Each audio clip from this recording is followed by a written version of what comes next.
Got from the courthouse, County Clerk Eva Martinez. Hello. County Treasurer Jan Hartle. County Commissioner Precinct 2 Paul Fowle. Our County Auditor Tom Dubnik. And floating around here somewhere is our County Attorney Tom Caldwell. He was sitting here just a few minutes ago. But I appreciate them coming to show me some support. And I'd like to congratulate y'all as a group because I got an unsolicited compliment about Floresville yesterday from an attorney from Castroville, that's where he's from. He hadn't been here in a while. He said, man, I want to tell you, he says, Floresville is doing great. The last time I was here, I would not recognize it. All the new business that has come in, everything that's happened, it's just amazing. And so he just came up and out of the blue, gave y'all a compliment because that's what shows the testament to what y'all have been doing to promote Floresville. And we appreciate that. Let's start off with there was a young couple driving, a young Catholic couple, and they were engaged, and they were headed to church, and they had an accident, and both of them died. Well, they went to heaven to see St. Peter, and when they got to heaven, they asked St. Peter, said, St. Peter, can we get married in heaven? He said, well, sure you can get married in heaven. Just wait here. And he's gone. He takes off. St. Peter's gone for a month. He's gone for 2 months. And they're talking to each other. Says, well, you know, I don't know. What if we get married in heaven and then we don't get along? I wonder if we can get a divorce in heaven. Well, finally, 3 months later, St. Peter comes back and said, hey, yes, y'all can get married. They said, well, good. We're glad that we can. But we have another question for you. He said, if we get married and then decide that we can't make it, can we get a divorce in heaven? And he said, oh my gosh. He said, it took me 3 months to find a priest in heaven. Do you have any idea how long it would take me to find a lawyer?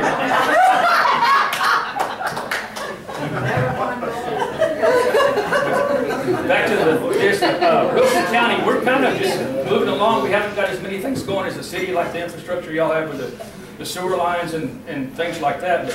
But what we've worked on over the last couple of years is we've had some grants from TxDOT and FEMA. And Commissioner Fowle has been one of the commissioners working with them most. We finally got all of them completed. The last one was completed about 2 weeks ago, and it was on the eastern side of the county, County Road 417, that was Commissioner Whiting's.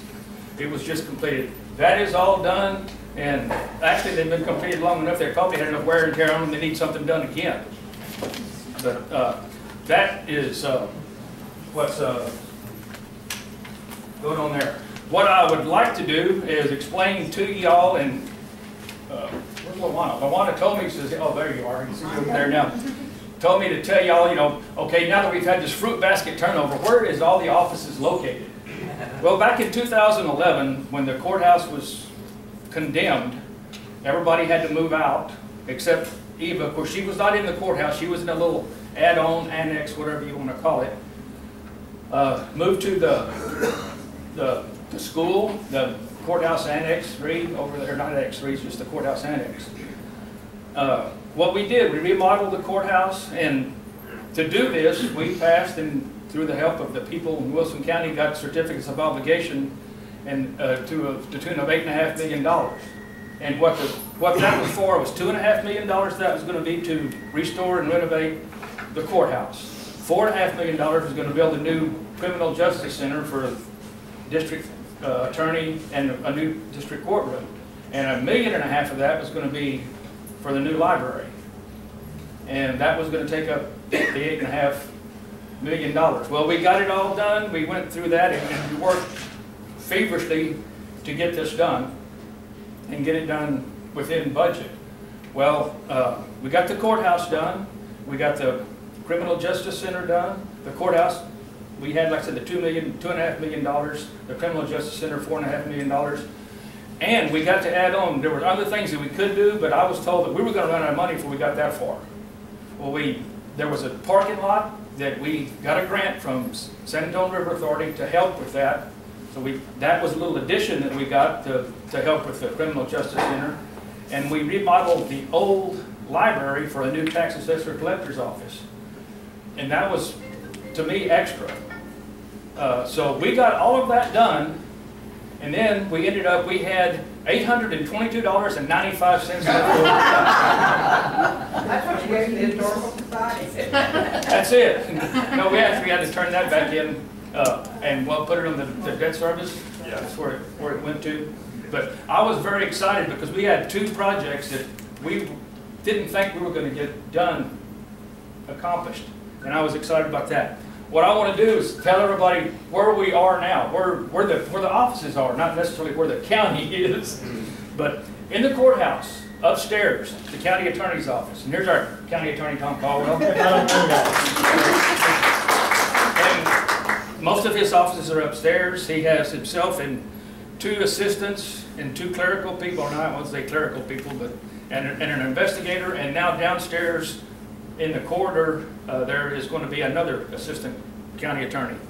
My office, the county judge's office, is in the courthouse. County auditor Tom Caldwell's office is in the courthouse. Eva Martinez's office is in the courthouse. Downstairs in the courthouse, we have the AgriLife Extension office. Okay, moving over to the Criminal Justice Center. Over there, we remodeled that, built a relatively, I guess you can call it a new district courtroom. And also along those annexes, or the annex there, the district attorney is being housed, the district clerk is being housed there, adult probation is being housed there. And I tell you, that's it, okay, in that area there. And that's all new. We're just finishing this up. It seems like there's always, when you get through with something, there's something else that comes up that you've got to do.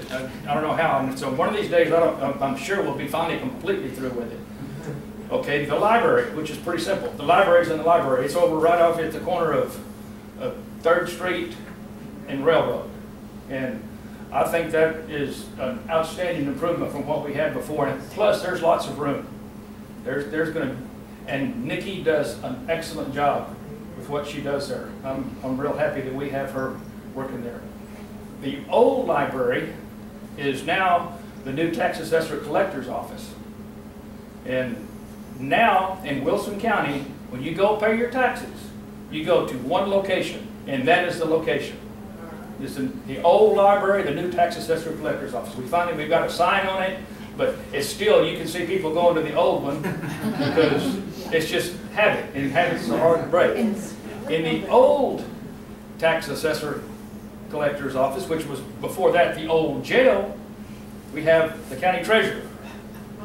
She is housed there, her and both of her clerks, and also Commissioner File has an office there, Commissioner Gomez has an office there, our human resources person has an office there now, the veteran service officer has an office there now, and we've got an empty office there now, which is good, but I'm sure it's going to be taken up real soon.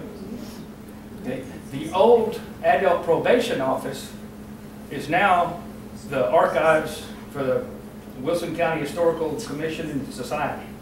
So, and they have been feverishly working on that, getting it remodeled and trying to get everything in there. There is work being done to the old jailhouse museum. From the outside, to me, it looks just as nice as it can be. Stick your head in the door and hopefully nothing falls on you. Because it is in dire need of repair. Lena Selby is working on that, trying to get grants, trying to get things coordinated to where that can be repaired.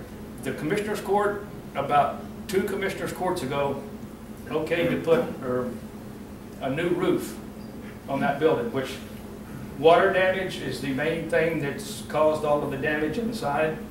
And so you've got to stop the leaking before you can start the repair. So we're going with a new roof. And as soon as we can get the roof done, if we can appropriate some more money, however it be, if Ms. Selby can get a grant or whatever we can get, the windows need repairing. They had some astronomical price on repairing the windows, but that was to put the windows back to their original operational And we don't need windows to operate, we just need windows there. So if we can just, if we can just repair the windows to where they're not leaking, that, and the Texas Historical Commission, which has the say-so over really what goes on there, said that would be okay. We do not have to make them operable, we just have to get them there. So that is where we're there. And other than that, I think that's pretty much explained where everybody is now. Has anybody got any questions as to where anything that's happened in the county? Or... Yes, ma'am. Well, I really love the fact that the city and the county are close personal friends, and we want to work with the county as much as possible. So thank you for all the opportunities and the open door and answering phone calls whenever we have them. Got Commissioner Gomez and Paul File, they're always there, and from the city of Floresville, we just say thank you so much. Well, thank you. We appreciate it. Well, we're looking forward to working with the city as much as we can. We don't want to make the other cities jealous, but well, y'all did that before. But no, we are excited about what's going on and what is to come. So we look forward to working with you. Thank you. Judge, you may want to add, the tax office does take boat registration now. Yes, that is good. If you have a boat, then you can, and also, not only does the tax office take boat registrations now, we have satellite registration at HEB in Livonia and HEB here in Floresville.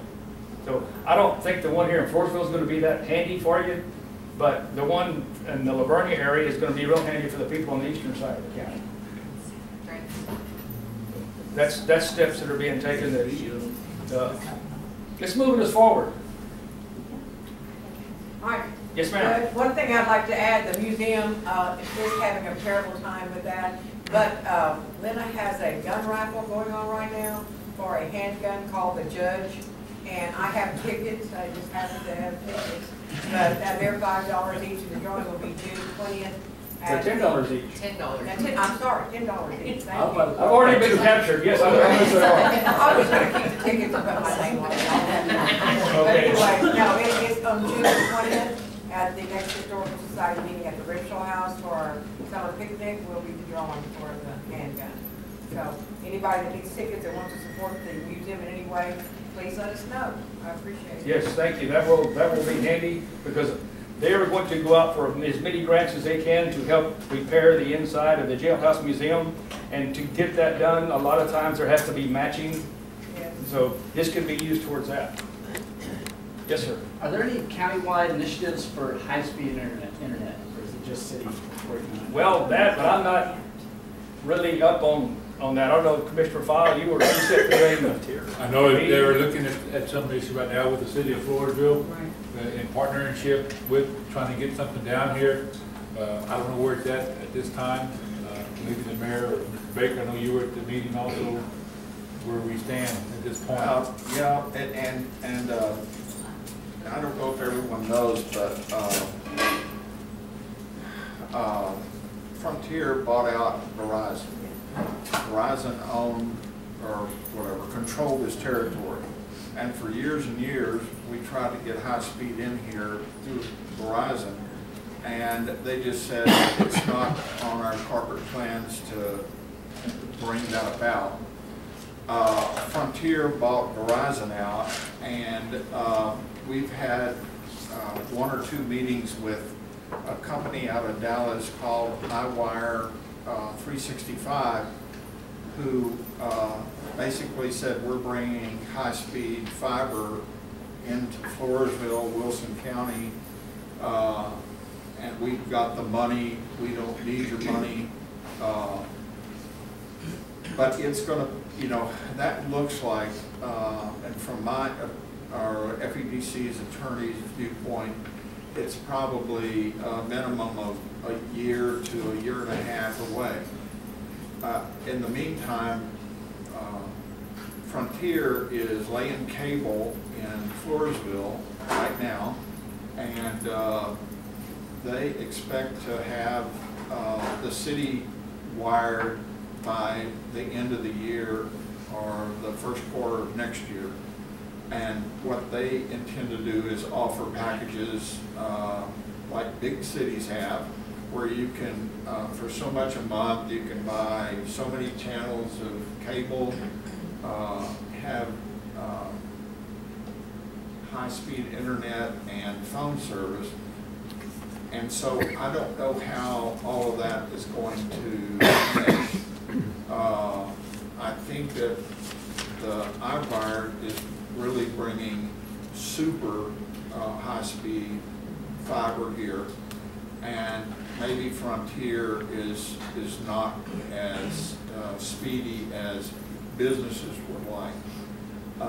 But I hope we can accommodate both of them in Floresville, and that's just, that's just started happening. So it's very positive. The city, FEDC, is very much behind all this. As you can well imagine, trying to attract businesses to Floresville, the first thing they ask is, do you have high speed?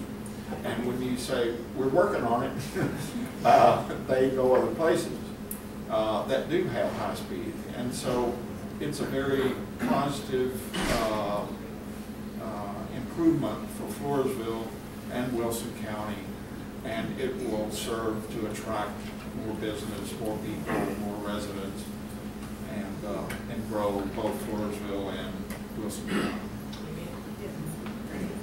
Thank you. Anybody else have anything? Did we get them to answer? Well, great. Thank you so much for that.